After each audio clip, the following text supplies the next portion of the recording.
do you consider loot boxes to be an ethical feature of your games? Oh, I'm fucking shitting myself. Hey, you know what's a really good idea? Promoting gambling to children. Now, I can already hear you after reading the title of this video. Clickbait! It isn't. Straight into this, guys. Change is coming. DCMS committee, I mean, we're not going to pretend to know who they are, urges government to regulate loot boxes. The Department of Digital, Cultural Media... Oh, there we go. That's how that works. A Department for Digital, Culture, Media and Sport committee has called on the UK government to regulate video games loot boxes under the Gambling Act of 2005 in order to help protect children from potential gambling-related harm.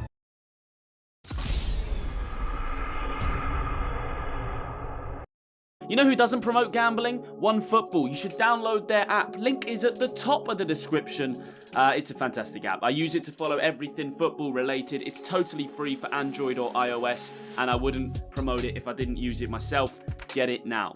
Now, we remember that in Parliament there was obviously a hearing between representatives of EA and Epic on the regulations of gambling in their games, and it didn't go that well for EA. Boxes, I think that was whatever term you wish to apply to them, do you consider them ethical? So what we look at as surprise mechanics.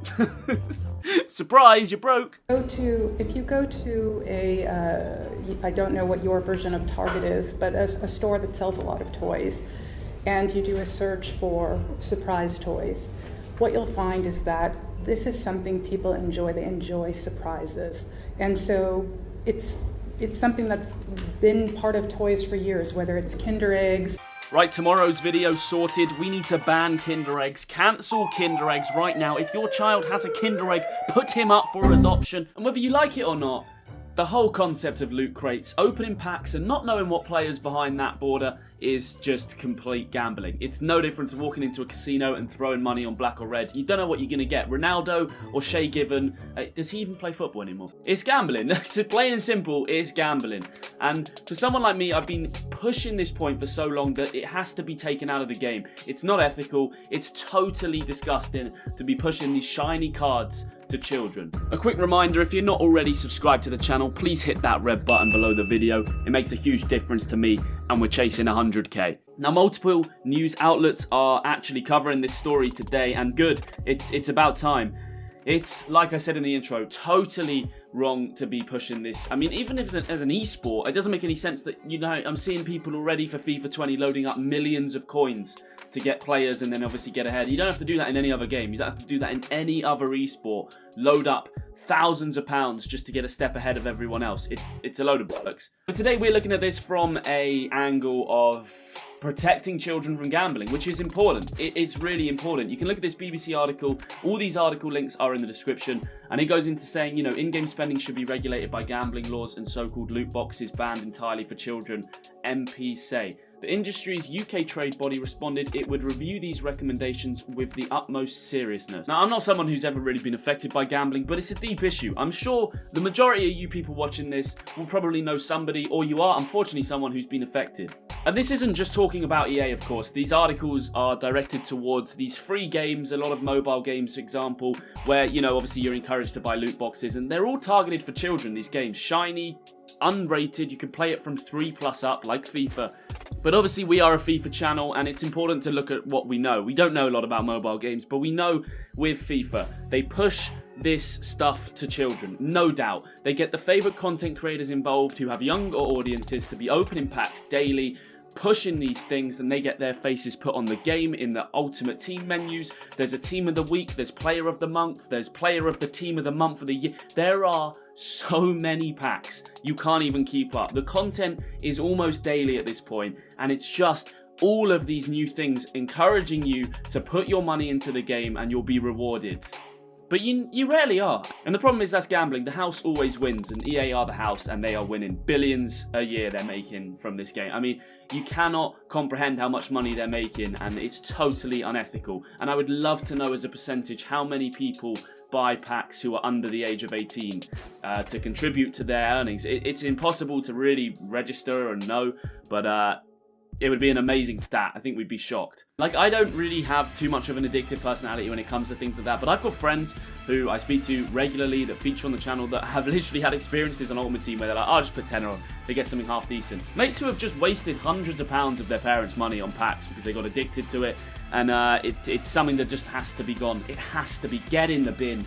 And these articles have some great information in them, more than my stupid face is going to give you, but there's a growing international disquiet about loot boxes, with the US Senator calling for them to be banned and the government of Belgium ruling they were in violation of gambling laws. So they're banned in Belgium. You can't buy packs in Belgium, as far as I know.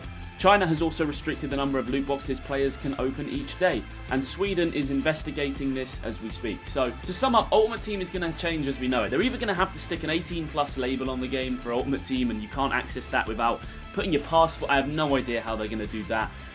It's going to be hard to regulate that, so I think if this does go through, there's going to have to be a complete change. I hope that packs are gone. I think the concept of them was great when they first came out, and I was a kid when I was opening packs for the first time, and I used to think they were great. But then I grew up and I realised that this is just totally wrong, and it's not something that we should be accepting or buying into, and especially as a content creator. That's why I'm so passionately talking to you guys about it, because we do have quite young audiences sometimes, and it's important that they know that this isn't right, you know what I mean? They're not going to know. If you're 13 watching this and you understand all the points I'm making, well, you're top of the class, you're ahead of the curve, but no one else really is going to be feeling that. They're going to just think, oh, shut up, man, it's just fun, like, whatever, it's just fun. But gambling's a serious problem, and especially getting people into it so young. You don't really know what you're doing when you're doing that. You don't know what you're doing when you're loading up 30 quid that you got for your birthday all on packs, and you don't get anything, and it's just, that's gone, nothing then. And that's a shame to me. And that's just the start of it. Ultimate Team is a fantastic concept, right? You can build your own players, chemistry, styles, and everything, and you can have a team of players that you want, and you can mix up all your favourites, and it's brilliant. You play online against each other, and that's fine, that's great. But when you're introducing loot boxes as such a big part of the game, I mean, really, unless you're someone doing a road to glory and you know what you're doing and you can spend, you know, hours trading on the market, and you can really save up and you can dedicate hours of time to the game, nobody can really afford to get to the elite level of teams on that game where you can compete with other teams at the top of the game without spending money. Let's just think about that for a second. Without loot boxes, let's just put all that aside. This is trying to be an esport where you cannot reach the top of that level realistically without spending money. What the hell's the point? I mean, that's mad. That's like you playing Rocket League, but your car's slower than everyone else's unless you spend some money. You're playing Dota or whatever it is, and your attacks do less damage unless you spend a little bit of money. Call of Duty, new Modern Warfare coming out soon. Fancy giving that a go? Well, you can't unlock the snipers unless you put 100 quid into your PlayStation disc drive.